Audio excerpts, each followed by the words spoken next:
Привет, друзья! Решил я в этом сезоне основательно заняться заготовками, консервацией там. Но сезон овощей будет попозже. А сегодня я хочу приготовить тушенку из 3 видов мяса. И первым делом нам нужно подготовить мясо, нарезав его на кусочки. Для говядины я взял лопатку. Отличная часть для того, чтобы ее тушить.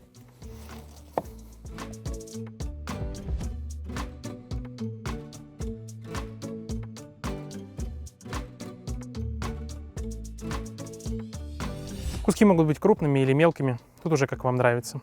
Точно так же разделываем баранину и свиной окорок. Баранину я разделал из целой ноги.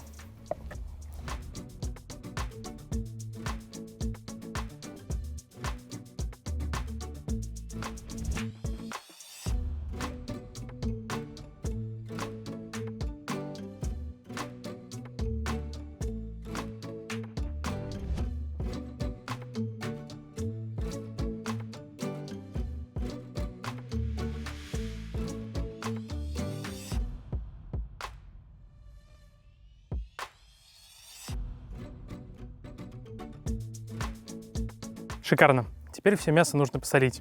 Соль добавляем из расчета 1,5% на килограмм мяса.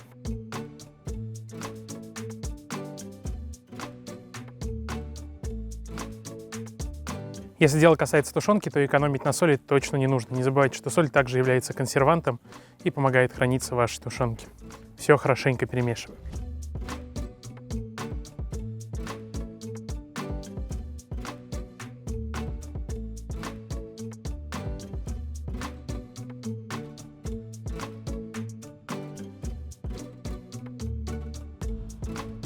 Шикарное мясо, и мы готовы к тому, чтобы закручивать его в банки. Для того, чтобы получить максимально качественный продукт, будем использовать банки объемом 0,5 литра. И в такую банку влезает примерно полкило мяса.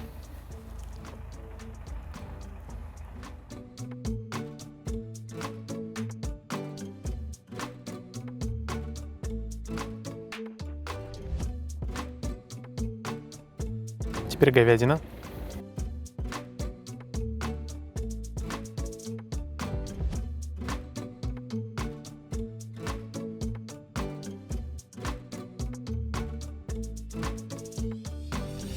Просто красота. Люблю, когда много мяса. И для идеального тушения, несмотря на то, что мясо будет выделять собственные соки, нужно долить примерно воды на 1/3 банки.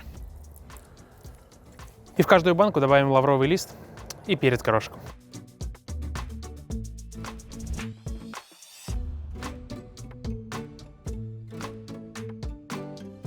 И вспоминаем лето у бабушки или у родителей и начинаем закатывать банки. Сегодня мы будем использовать крышки СКО, которые нужно закатывать.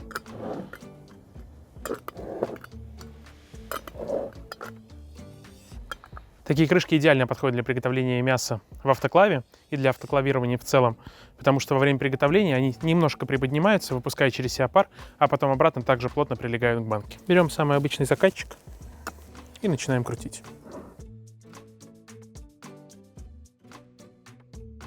Погода очень изменчива, нас застал дождь, поэтому мы были вынуждены переместиться сюда под навес. Но тем не менее мы продолжаем готовить нашу тушенку. Банки мы закатали и тем самым плавно переходим к обзору нашего автоклава. Я остановил свой выбор на автоклаве от компании «Домашний стандарт».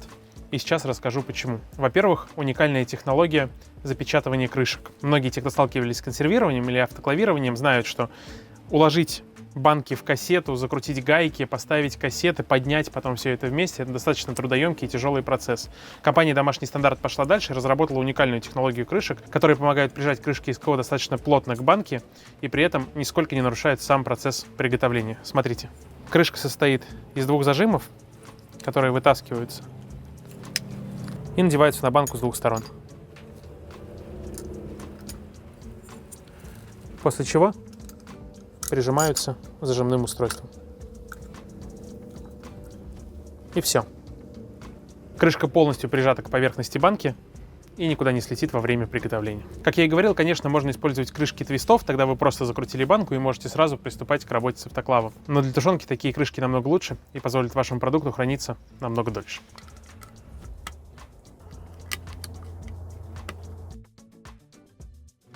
Ну и давайте побольше поговорим про наш автоклав. В чем его отличительная особенность? Во-первых, главная его отличительность — это то, что он готовит продукты паром. То есть это не автоклав, в который нужно залить полностью воды, он становится тяжеленным, неподъемным, тратит намного больше электроэнергии или газа, а это пар. Достаточно всего 1 литра воды для того, чтобы ваши продукты готовились при температуре 120 градусов, что намного выше, чем температура кипения просто воды. При этом здесь есть удобный краник для того, чтобы слить остатки воды, когда вам потребуется его освободить. Автоклав оборудован датчиком давления, который поможет вам отслеживать правильность приготовления ваших блюд. Также здесь есть емкость для помещения термометра, к этому мы вернемся немножко попозже, когда приступим к процессу приготовления. Есть клапан для выпуска воздуха, для того, чтобы пар, который образуется внутри нашего автоклава, был именно насыщенным и состоял из воды, а не из смеси кислорода и воды, что замедляет процесс приготовления и тратит намного больше времени на приготовление вашей тушенки, блюд или консервации. И, конечно же, аварийный клапан, который сработает в случае чего и поможет вашему автоклаву не взлететь на воздух. Отводная трубка для того, чтобы убирать излишки влаги. Ну и, собственно, основное преимущество этого автоклава — то, что он выполнен из 304 стали, которая используется в медицинских и промышленных пищевых целях. Эта сталь не деформируется, не магнитится и идеально подходит для приготовления еды на долгое-долгое время. С ней ничего не произойдет. Чтобы ее проверить, можно просто приложить магнит к такой стали, ничего не магнитится. Это показатель того, что она идеально хорошая и подходит для вашего продукта. Крышка автоклава выполнена в виде сферы, что помогает снизить давление пара на нее и предотвратить деформацию в процессе длительного приготовления, ну и сохранит ваш автоклав, как я и говорил, на долгие годы.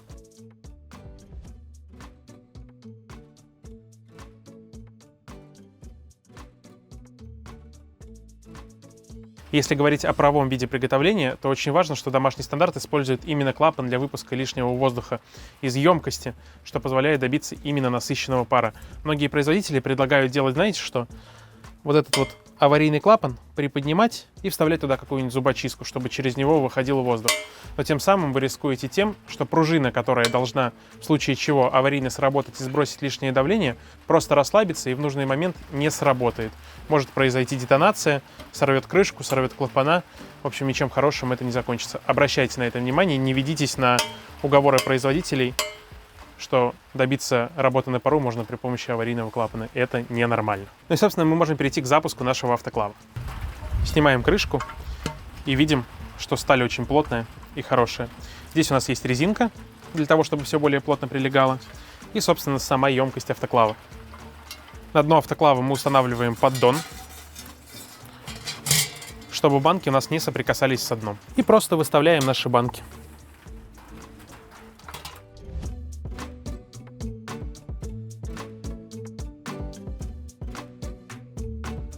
Как я и говорил, отличным бонусом то, что не нужно использовать никакие этажерки, никакие закручивания, дополнительные пластины и никакой работы с гаечным ключом. А самое главное, вам не потребуется. Здесь у меня 15 банок, в каждой по полкило мяса, то есть в общей сложности 7,5 килограмм. Плюс банки, плюс крышки, плюс этажерка, которую вы бы закручивали. И в общей сложности, если, например, готовит девушка или женщина, нужно было бы поднять не меньше 12 килограмм. Здесь такого нет, все закладывается по одной банке, все легко, просто и доступно. Заливаем туда всего 1 литр воды и можем устанавливать на плиту.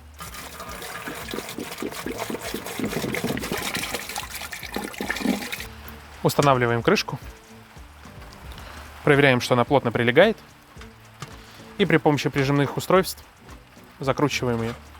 Опять же, удобно, не нужны никакие дополнительные ключи, все уже встроено в само оборудование.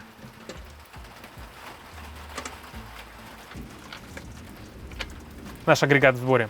Для того, чтобы термометр более точно передавал температуру, в емкость, куда мы его будем помещать, мы добавляем 2 мл нерафинированного растительного масла.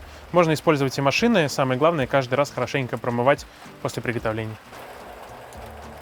И помещаем туда термометр, который идет в комплекте. Если для вас высота слишком высокая, у некоторых бывает над плитой установлены вытяжки и не помещается, то вы можете использовать любой электронный градусник.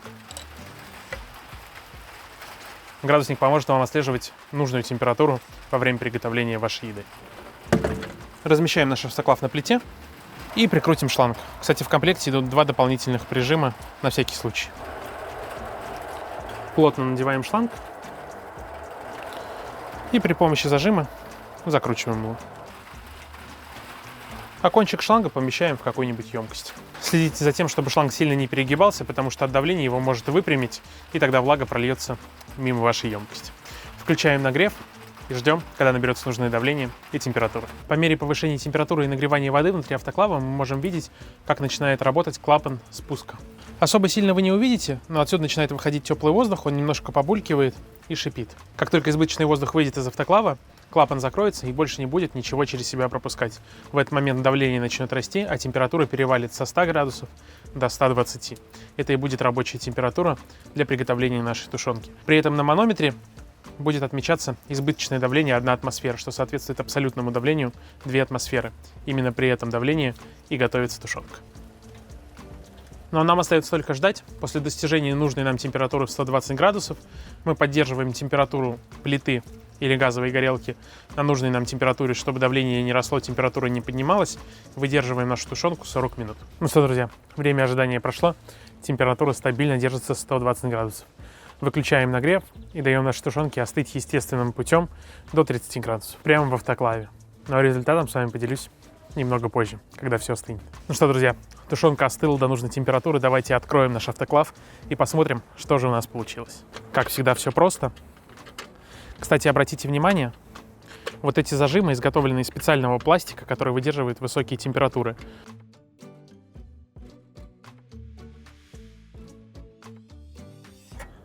Наши зажимы отлично справились со своей задачей.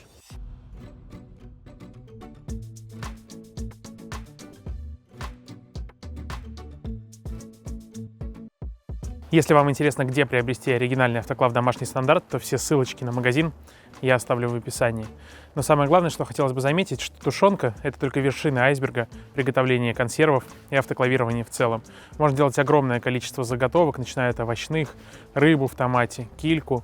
И самое главное, можно готовить полноценные гарниры. Например, я заранее приготовил вот такой вот классический советский запас, не знаю, как его правильно назвать, гарнир, зеленый горошек с корейкой. Корейка предварительно обжаривается, потом нарезается кусочками, добавляется зеленый горох, небольшое количество сливочного масла, и все это отправляется в автоклав.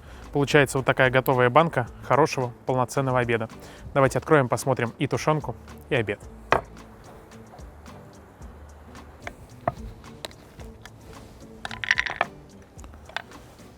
Горошек даже практически не потемнел.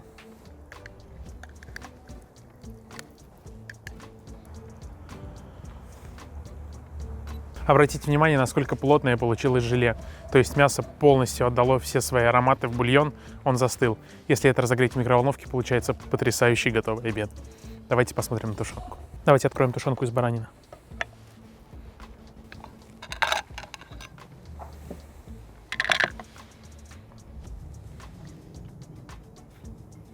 Мясо просто распадается на волокна, как и требует настоящая тушенка. Как я и говорил, тушенка – это только вершина айсберга, поэтому в этом сезоне я планирую заняться консервацией по полной. Покажу вам, как приготовить вкусные ароматные вяленые томаты и некоторые овощные заготовки, а самое главное, как заготовить на зиму обалденные соусы из летних овощей. На этом у меня все, друзья. Спасибо за вашу поддержку, за ваши лайки, комментарии и за то, что делитесь нашими рецептами со своими друзьями. До скорых встреч. Пока-пока.